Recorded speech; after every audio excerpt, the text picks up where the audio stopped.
Living daily in reality means that you first have to decide what reality is.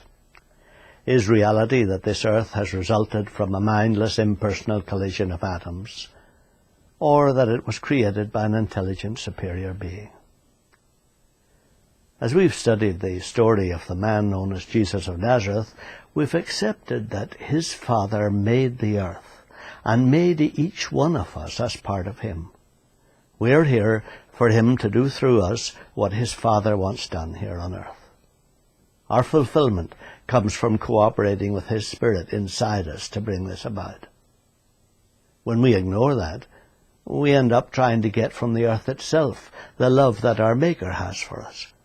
So we try to shore up our low self-esteem by drawing attention to ourselves in conversation or criticizing someone else to make ourselves look good.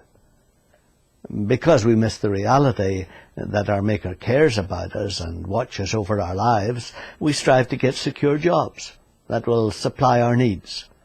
But we never seem somehow to be able to establish a permanent sense of security by this means.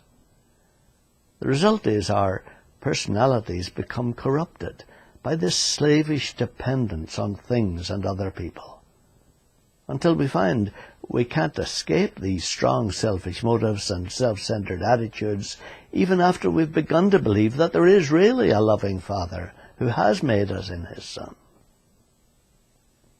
Our Maker knew this. He knew this would happen. So he has seen all this already in his mind's eye.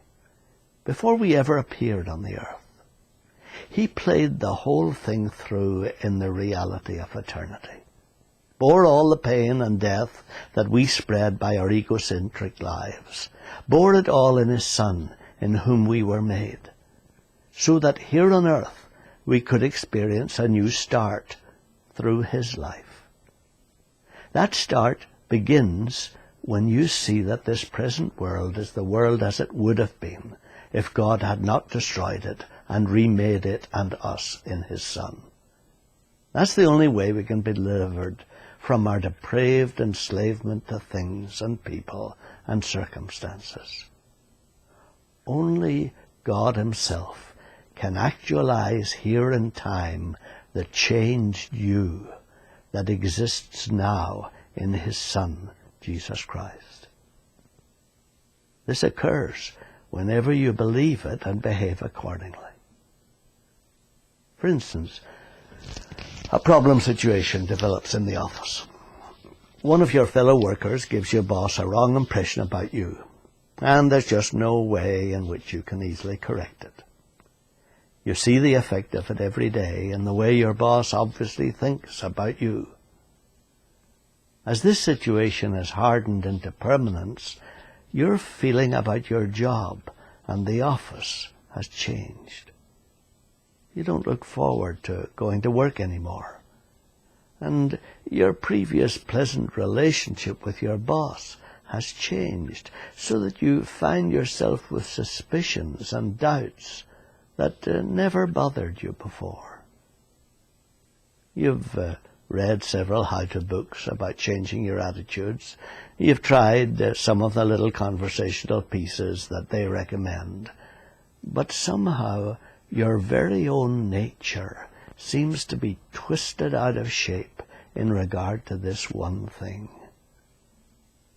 The basic flaw that holds this whole tangled web together is whose opinion counts in your mind.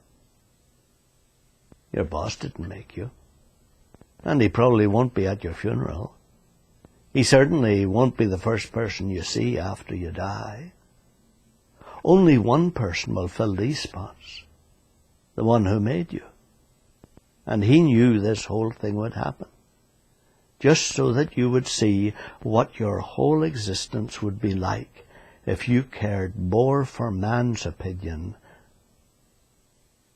than his. This is the real issue. Do you believe your Maker made you inside his own Son, and that his Son bore your unbelief in God and your belief in man, bore it to death inside himself? Whenever you start to see that, and face honestly whether you will accept Christ's attitude to people's opinion and concern only for his Father's opinion, then his Spirit will make real in you the change that God brought about in eternity.